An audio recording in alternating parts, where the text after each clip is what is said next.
Hello అండి, నా పేరు సందీప్. సందీప్ ఎనర్సీస్ 27 ఛానల్కి అందరికీ స్వాగతం. ఈరోజు మెయిన్ టాపిక్ వచ్చేసి ఆ, తెలంగాణలో కాంగ్రెస్ గవర్నమెంట్ వచ్చేసి 1.5 year అవుతుందండి.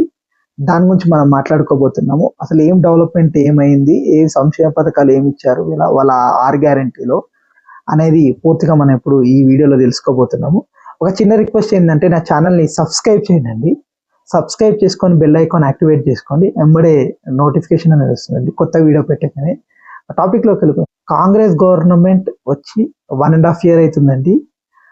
ఏవైతే 6 గ్యారెంటీలు వచ్చేసి చాలా వరకు కూడా కాంగ్రెస్ గవర్నమెంట్ అనేది తీర్చడం అనేది జరిగింది.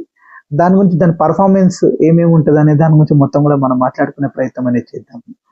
ఫస్ట్ వచ్చేసి సన్న బియ్యం అనేది ఇవ్వడం అనేది జరిగిందండి కాంగ్రెస్ గవర్నమెంట్ అనేది లాస్ట్ మంత్ నుంచి. దీనిలో చాలా వరకు ప్రజలకు అనేది ఈ సన్న బియ్యం అనేది అందడం అనేది జరుగుతుంది. ఇది ఒక చరిత్ర అండి. ఎందుకంటే ఇంతవరకు ఎవరు కూడా ఒక ఎన్టీ రామారావు టైం తర్వాత ఇంతవరకు ఎవరు కూడా ఇంత సన్న బియ్యం అనేది ఇవ్వడం అనేది జరగలేదు. టైం రేవంత్ రెడ్డి గారు ఒక చరిత్ర సృష్టించారు అనమాట. అంటే ఒక లైఫ్ టైంలో ఈ సన్న బియ్యం అనేది ఒక పెద్ద చరిత్ర పుటలో ఉండే అవకాశం అనేది ఉందండి. ఎందుకంటే సన్న బియ్యం ఇవ్వాలనే ఆలోచన అనేది ఏ ప్రభుత్వానికి రాలేదు. ఫస్ట్ టైం రేవంత్ రెడ్డి గారు ఇది ఇవ్వడం అనేది చాలా గొప్ప విషయంగా నేను అనుకుంటున్నాను. ఎందుకంటే ప్రజలకు కూడా ఏదైతే దొడ్డు బియ్యం అనేది ఎక్కువగా ప్రజలు తినరు, కానీ సన్న బియ్యం ఇవ్వడం వల్ల కాస్ట్ అనేది ఎక్కువగా అవుతుంది ఏదైతే తెలంగాణ గవర్నమెంట్కి. అయినా కానీ సన్న బియ్యం ఇవ్వడం అనేది చాలా గొప్ప విషయం. ఇప్పుడు నేను చాలా మందిని రేషన్ షాప్లో నేను చూశానండి. చాలా మంది ఇంతకు ముందు ఏదైతే దొడ్డు బియ్యం ఇచ్చినప్పుడు ఎవరు కూడా తినకపోతుండే. చాలా మంది ఏదైతే రేషన్ షాప్ లో అమ్మేసి వెళ్ళిపోతుండే జనరల్ గా.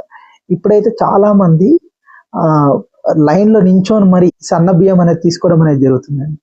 అంటే ఇంతకుముందు కేసీఆర్ గవర్నమెంట్ లో ప్రజలకంటే ఏం జరగలేదు. ఇంకో విషయం ఏంటంటే కేసీఆర్ గవర్నమెంట్ ఉన్నప్పుడు ఎవరికి కూడా సన్న బియ్యం ఇవన్నీ ఏమి కూడా రాలేదు. కానీ ఫస్ట్ టైం ఒక మంచి ప్రయత్నం అనేది జరుగుతుందండి. ఇది లైఫ్ టైం ఉండాలని మనం అందరం కూడా కోరుకోవాల్సిన అవసరం ఉంది. పేదోళ్ళకి ఎంతో కొంత మేలు జరిగే అవకాశం ఉంటుందండి ఏదైతే సన్న బియ్యం ప్రోగ్రామ్ అనేది. నెక్స్ట్ వచ్చేసి 500 రూపీస్కి గ్యాస్ కనెక్షన్ అనేది తెలంగాణ గవర్నమెంట్ అనేది ఇచ్చిందండి. ఇది చాలా వరకు ఏమవుతుందంటే ఇది చక్కగా అమలు కావట్లేదు అనేది మెయిన్గా గ్రౌండ్ లెవెల్లో మనం అందరిని అడిగితే మనకి ఇది తెలిసింది. చాలా మందిని అడిగాం మనము.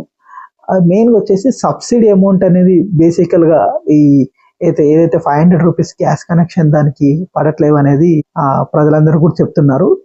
ఇది ఒకసారి తెలంగాణ గవర్నమెంట్ అనేది మెయిన్గా చూసుకోవాల్సిన అవసరం ఉందండి. ఎందుకంటే ఒకసారి అమలు అయిపోయింది కాబట్టి ఈ పథకము చాలా వరకు కూడా చూసుకోవాల్సిన అవసరం ఉంది. చూసుకొని దాన్ని కరెక్ట్గా అమలు చేయాల్సిన అవసరం ఉంది. ఎందుకంటే ఆటోమేటిక్గా ఇప్పుడు 500 రూపీస్ గ్యాస్ కనెక్షన్ అనేది ఇస్తున్నారు కాబట్టి దాన్ని చూసుకొని సబ్సిడీ అమౌంట్ అనేది యుద్ధ ప్రాతిపదికన వేస్తే ప్రజలందరూ కూడా దాన్ని సంతోషంగా ఉండే అవకాశం అనేది ఉంటుంది. నెక్స్ట్ వచ్చేసి గృహజ్యోతి అండి. ఏదైతే 200 యూనిట్స్ కరెంట్ అనేది ఫ్రీగా ఇవ్వడం అనేది జరుగుతుంది. ఈ పథకంలో కూడా చాలా వరకు మందికి అందుతున్నాయండి. ఈ గృహజ్యోతి పథకంలో పేదోళ్ళకి చాలా బెటర్గా జరుగుతుంది ఇది ఏదైతే గృహజ్యోతి. ఎందుకంటే 200 యూనిట్లు అనేది ఇయాల్టి కాలంలో వచ్చేసి తక్కువే అండి. ఎందుకంటే ఇప్పుడు అన్ని కూడా ఏసీస్ వచ్చాయి, ఏవైతే టీవీస్ అనేది వచ్చాయి, ఇంకోటి వాషింగ్ మిషన్స్ అనేవి వచ్చాయి, చాలా వచ్చాయి. 200 యూనిట్స్ అనేది ఇప్పుడు మెయిన్గా ఏదైతే పేదోళ్ళకి మాత్రమే 200 యూనిట్స్ అనేది యూస్ఫుల్ అవుతుంది. మెయిన్గా ధనవంతులు వాళ్ళకు వచ్చేసి ఈ 200 యూనిట్స్ కన్నా ఎక్కువ వచ్చే అవకాశం అనేది ఎక్కువగా ఉంటుంది మామూలుగా.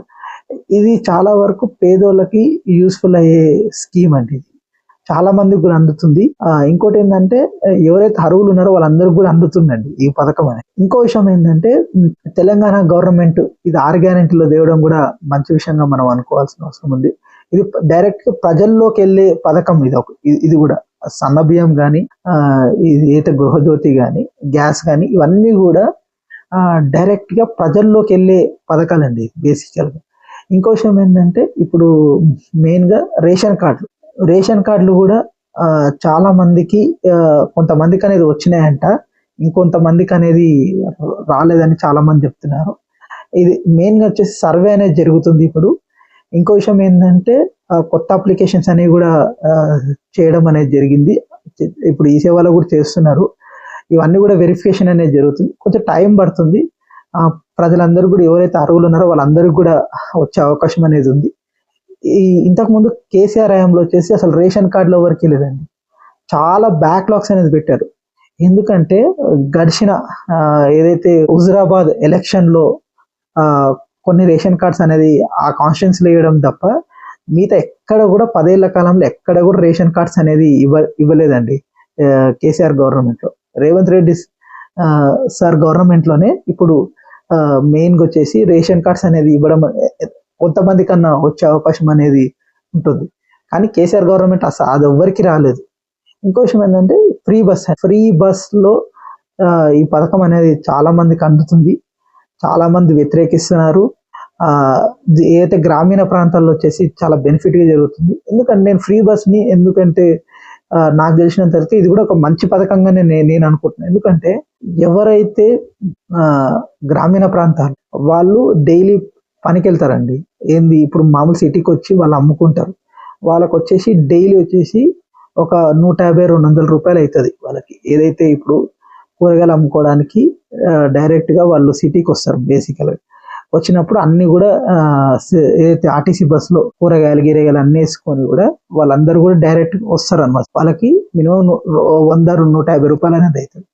అక్కడి నుంచి వచ్చే వాళ్ళకి అది బెనిఫిట్ అనమాట. తక్కువగా డబ్బులు అనేది ఉండదు కాబట్టి అది బెనిఫిట్ అయ్యే అవకాశం ఉంది. 3-4 వేల రూపాయలు అనేది వాళ్ళకి నెలకు అనేది మిగిలే అవకాశం ఉంది. ఇది మెయిన్ ఉద్దేశంగా తెలంగాణ గవర్నమెంట్ అనేది పెట్టడం అనేది జరిగింది. ఇది మంచి ఉద్దేశం అండి. కానీ చాలా మంది దాన్ని చెడగొట్టే ప్రయత్నం అనేది చేశారు. ఓవర్ బోర్డ్ అనేది కూడా అయిపోయింది సిటీ బెల్ట్ లో వచ్చేసి.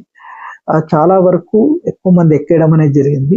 ఇప్పుడు ఇంకో విషయం ఏంటంటే ఈ ఫ్రీ బస్ ద్వారా చాలా మంది పుణ్యక్షేత్రాలకు వెళ్తున్నారు అని నాకు సమాచారం అనేది వచ్చింది.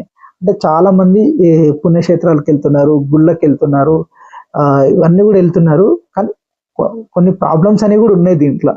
ఎక్కువ మంది ఉండడం అనేది జరుగుతుంది అనేది కొంతమంది చెప్తున్నారు. ఆ రష్ అనేది తట్టుకోలేమని చెప్తున్నారు. కానీ దీన్ని చాలా మంది తిడుతున్నారు. కానీ ప్రజలందరూ కూడా ఈ ఫ్రీ బస్లోనే ఎక్కువ మంది ఎక్కుతున్నారండి. అది మెయిన్ విషయం అనమాట. ఎవరైతే తిడుతున్నారో వాళ్ళు ఎక్కకుండా ఉంటే బెటర్ అని నాకు అనిపిస్తుంది.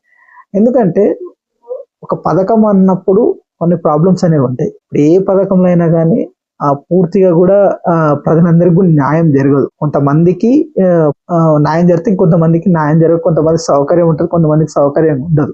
కానీ ఇది ఒక మంచి పథకంగానే నాకు అనిపించింది అండి.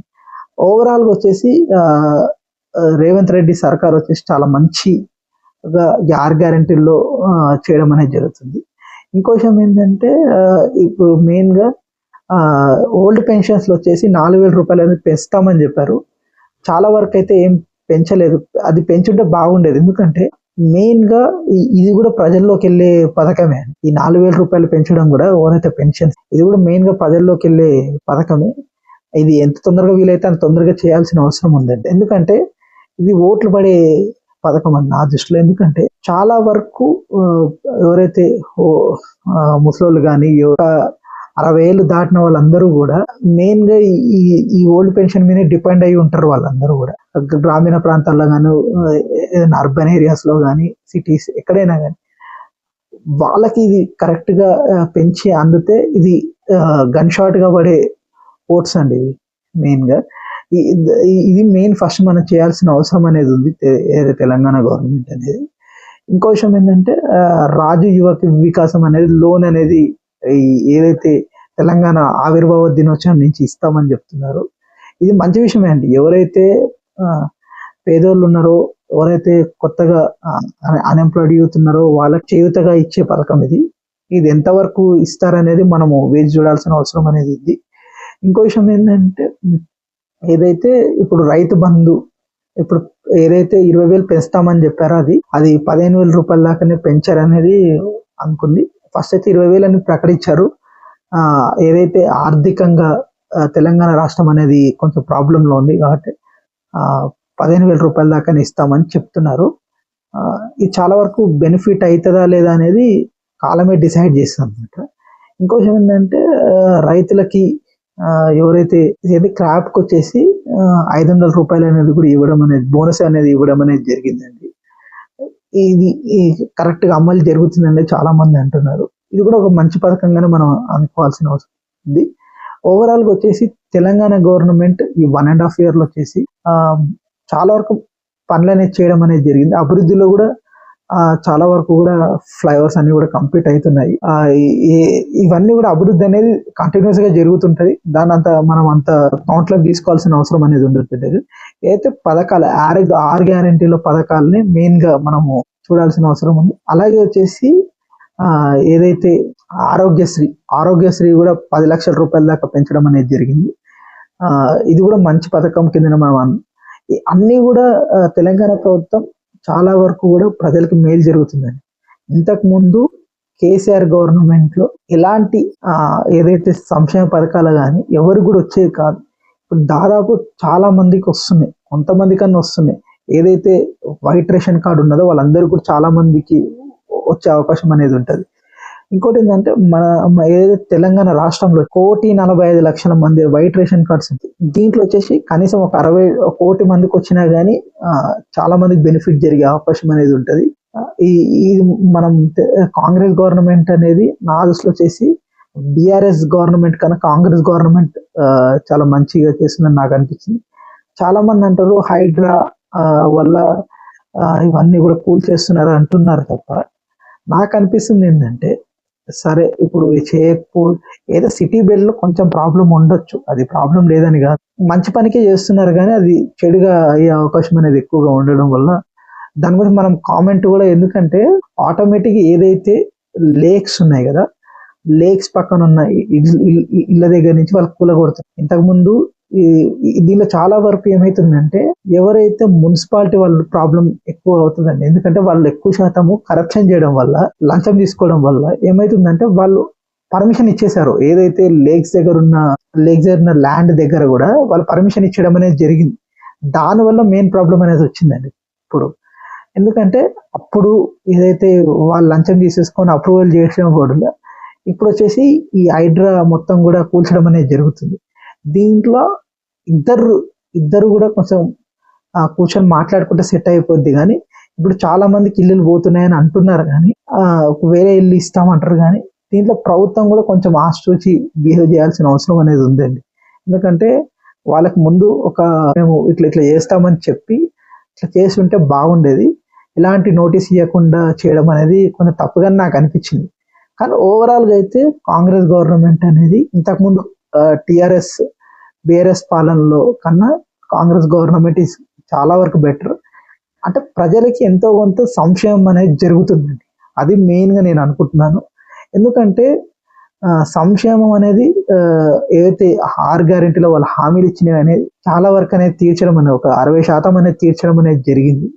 అంటే మెయిన్ గ్యారెంటీస్ లో చాలా వరకు తీర్చింది. కాబట్టి ఇప్పటికిప్పుడైతే మంచిగా ఉంది కాంగ్రెస్ గవర్నమెంట్ అనేది నా దృష్టిలో.